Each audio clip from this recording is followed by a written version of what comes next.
Many thousands of years ago, this landscape would have looked pretty much the same. The lush forests of far north Queensland would have been teeming with life. Birds calling, marsupials foraging, and native Aboriginal tribes would have been hunting and fishing to feed their families. And as seasons and climates change, these native tribes would have, with their plants and the animals, adapted to their changing environment. Here in Australia, from Arnhem Land in the north, the wilderness of the Kimberley in the west, through to the deserts of the central country, and the glorious rainforests of the Daintree, many hundreds of native Aboriginal tribes have lived as part of this land. Their connection to the earth, to where they hunt, play, bring up their children, has been a story of respect and understanding for the earth's bounty and her needs, and portrays a partnership between the land and the human being that benefits from both. Doesn't that seem like an ideal arrangement? A sensible and logical way to live? What happened? Why has it changed? These tribes are fast disappearing through the destruction of land, logging, mining, and the relentless urban development that has pushed people from their tribal grounds, and many Aborigines are now scattered and disconnected from their culture, their language, and their spirituality. The tribal elders struggle to pass on their knowledge to the younger generation in the face of 21st century techno tinsel. The wealth of knowledge of living in balance with the land, including understanding of the medicinal properties of plants, is surely being lost. And as there's no written Aboriginal language, their way of passing on this knowledge is through dance, art, story, and song. Fortunately, we're now seeing a renewed interest in native cultures around the world. Here in Australia, there are demonstrations of boomerang and spear throwing, didgeridoo playing, plus art exhibitions and performances put on by Aboriginal groups in different locations, with one common thread. The dancing, the music, the art and the stories are not only entertainment for the tourists, but they are their means of passing on this knowledge to the younger generation. These performances describe the characteristics of the animals they respect, as well as their connection to the environment, giving an opportunity for people around the world to learn the ways of the native Australian. Can tourism come to the aid of these fast disappearing cultures?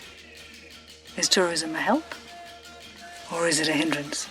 We set out to ask this question of a few tribal elders and group leaders based in and around far north Queensland. Come with us, let's see what we find out. Our search takes us to Cardwell and the Girringan Aboriginal Corporation Art Centre, where Phil Rist was happy to talk to us about how tourism is affecting their community. The tourists out there, what do they want to see? And 9 times out of 10, they want to experience true, authentic Aboriginal culture. You can't give them that if you're going to mass produce boomerangs on a bandsaw with electric sand and all that. But it's difficult to go into the rainforest, national parks or other protected areas to get that boomerang and teach them how to cut that properly. But that's what they want to see. So that feeds the problem. You know, tourism can be a poison chalice. Yeah. When we first started off this program, it was never about taking money. It was passing back on that knowledge to our younger people, to invigorate that self-esteem, to be proud of who you are, it's part of your identity, making these things. But it's shifted. It's shifted because the government says now you have to make money to support your arts. The whole thing's shifted to becoming an economic venture rather than a cultural passing on of knowledge to other people. There is some really beneficial things that have come out of this whole thing. You know, like a lot of these old people that I've grown up with, before you couldn't get boo at them, now they're speaking at conferences. The white man, when he came here, he really done a good job on this. With disruptions to our society, has really left us with no language or very little language, left us with little knowledge of our country, little knowledge of where we come from. You know, my mother and her family were sent to Palm Island with her family, dumped on the beach and left there to fend for themselves in the middle of the night. And that's only one generation, so it's not that long ago. The language is a very good example of that, where a language has been lost and then you have to get somebody to come on to teach it. It's further compounded when you haven't got speakers in there within your group to correct what people are saying. You take those speakers out of the whole picture, something again replaces it with something else, and that language is then passed on, but it's a different language altogether. We've since found out that there are schools teaching Aboriginal dialects, and yes, we have found one very close to Cardwell, on the way to Murray Falls. 40 years ago, teaching Aboriginal languages in schools was strictly forbidden. In fact, if a child was caught speaking their language, they would be caned. Well, today we are visiting a little primary school in a place called Murray Upper, about 20 minutes south of Tully in far north Queensland, where they have started a language program which is teaching 2 Aboriginal languages, Jirabil and Girame, to Year 5, Year 6 and Year 7 Indigenous children. I wonder how this is going to affect the passing on of culture from these kids who are learning their language now to their children in the future. How will their lives be affected by tourism because they can speak their own language? Why don't we go and have a look? Let's take a peek at the class. What do we say for one cassowary? Gundoi. What do we say for more than one cassowary? Got to put your hand up. Mundi Gundoi. Very good. What do we say for children? Shisha? Nyalga. Very good, Shisha. Nyalga. Were you looking at the blackboard, Shisha? Marcia and Nini are an invaluable component of our lessons. Nini is a Jitterbal speaking lady and Marcia is a Girame speaking lady. So they're representing both the language groups that we're teaching. Having them there, of course, gives the correct pronunciation of all the words, and it gives us knowledge that you can't find in any books. Yeah, they are the lesson. They're amazing. I grew up in the tribal way, and that is why I can speak the language. We've started doing the language program here. It is just so well received as well by the children. Their behaviour and their self-respect seem to be, rising. They know that they've got something at school here to identify with. We can communicate with the people on the tableland because the people up there do speak the Jitterbal language. Oh. And we mixed Jitterbal and Girame down together. Here. Because we're all in one now. Yes. There's still a lot more to do, but this is a good start for us. It's going really well and it's taken our school community to a whole new level, our relationships. When we first wanted to make a welcome sign for the front of the school, we really wanted everyone in our community to feel welcome. So our sign has ended up saying, Yellow Bunny Baralagu, Nadaji Waterbagu. And that means? That means, hey you fellas, come in here, have a look around, let's talk. It actually comes from when another tribe would come along and just camp a few hundred metres away from the other group, and they'd wait quite a few days before they would feel comfortable to join together. The beautiful thing is though, in this classroom, those kids are the experts. In so many lessons, the Indigenous kids aren't the experts because they haven't come with a lot of that prior learning. But in that class, those kids, they do have thousands of years of knowledge and they're the experts. How wonderful to see these kids having so much fun, learning their language and culture from their teachers and their elders. Ready go. Well, now we're heading up to Kuya Beach near Port Douglas, where the Walker family run a cultural habitat tour. We wondered how tourism was working for them. I've never walked in the mangroves before, nor have I ever seen a mud crab, let alone caught one.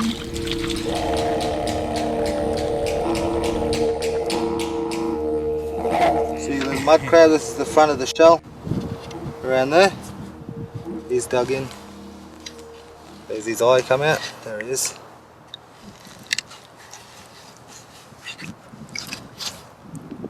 Little male. This is your dugong track in here. This is where your dugongs, they'll dig up the roots of the grass with their tusks. Yeah, with your razor clam, the meat out of the middle is really nice meat, so you can cook that, stir fry it, whatever you like with it. But the fat off it, it's more a medicine for older people. If they're a little bit sick, got no energy, you take the crab egg out and mix it with your razor shell fat. It's a really high energy food. Only old people can eat it. If young people eat it, it'll make you sick. In the mangrove here, the only dangerous thing is this fella. You won't get sharks and crocs in here. Crocs, soft hands, soft belly, they won't climb over all this stuff to get to you, they'll wait outside. Sharks can't go backwards, so if they get stuck they'll drown. Sharks will wait outside as well. These fellas here, if you break a branch off that and the sap hits you in the eye, that'll send you blind.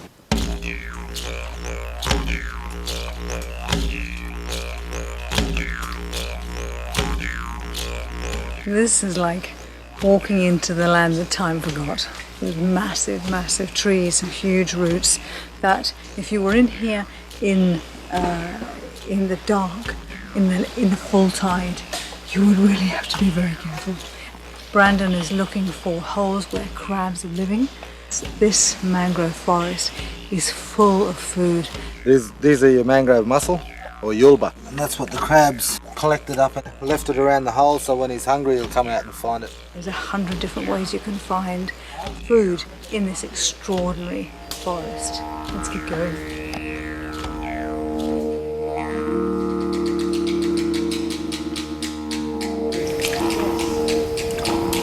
It's just the most extraordinary place to be, and this is their hunting ground. Out on the beach where we've been already is their hunting ground. It's fabulous. I feel very privileged. This is a fascinating way of life that you have here. I know that if I was to do it, my family would starve. So I have to say that I am full of admiration for what you do. How is it helping you and your family, you and your business? The whole idea of our little thing is to educate people so they have a better idea of what we're up to, and once people get to see what you're actually doing, it opens their minds a little bit. So it's good for them. With the kids, there's not a real lot of business opportunities for a lot of our young ones, so we've developed this business pretty much for our kids. A lot of the different families, because they live in different areas, they can offer totally different tours. The problem with a lot of Aboriginal people is community health. A lot of people, when they stop hunting and fishing and eating good healthy foods, diabetes starts to catch them. A lot of people are dying really young. To go to a doctor, it's going to cost you about $50-$60 every time you go and see him. If you know how to fix it, going and picking it, or knowing how to process something, you're saving yourself lots of bills. A lot of the kids growing up, they're either into basketball or football. Like with these guys here, they're 15, 16 now. Shaquille, he's right into his hunting. He's always wants to go. Giving those guys that knowledge when they get a bit older and they have their own kids and making their own families, how to teach their own kids how to look after themselves, and when they get a little bit older, to be able to send their children out to hunt for them. Culture is about living and looking after your people and the land. It's if you don't have your land, you don't have your culture. So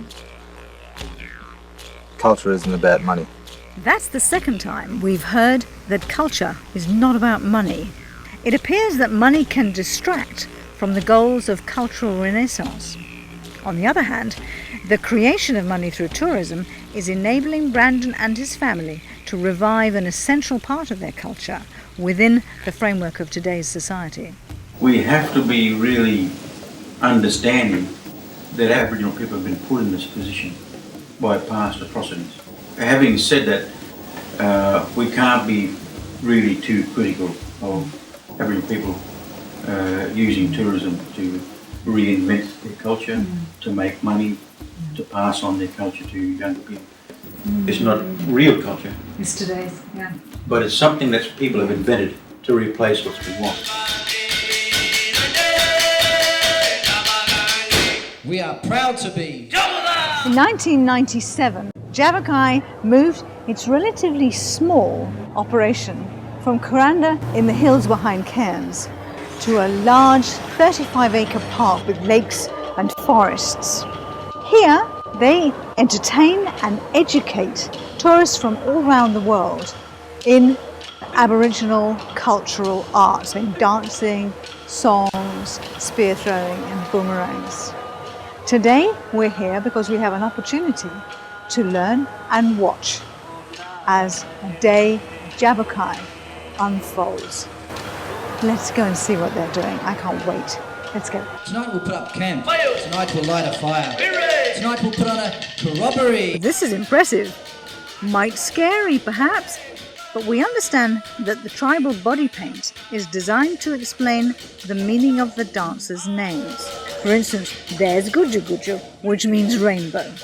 These dancers are describing the behavior of the animals they respect, and this is how this information is passed on to the younger generation. The cassowary is also the symbol of the Jabberkai people. In our language, we call this bird Bundara. Here we can see the cassowary, a beautiful flightless bird vital to the rainforest ecosystem. Then there's the brolga, a dancing bird that tells of water close by. The brolga, he flies high in the sky in search of water and a place to rest.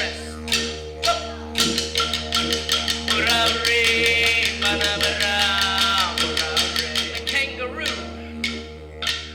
We have many different types of kangaroos here in Australia, from the big red to the small tree-climbing kangaroo. And of course, the kangaroo, a source of food and clothing for the family.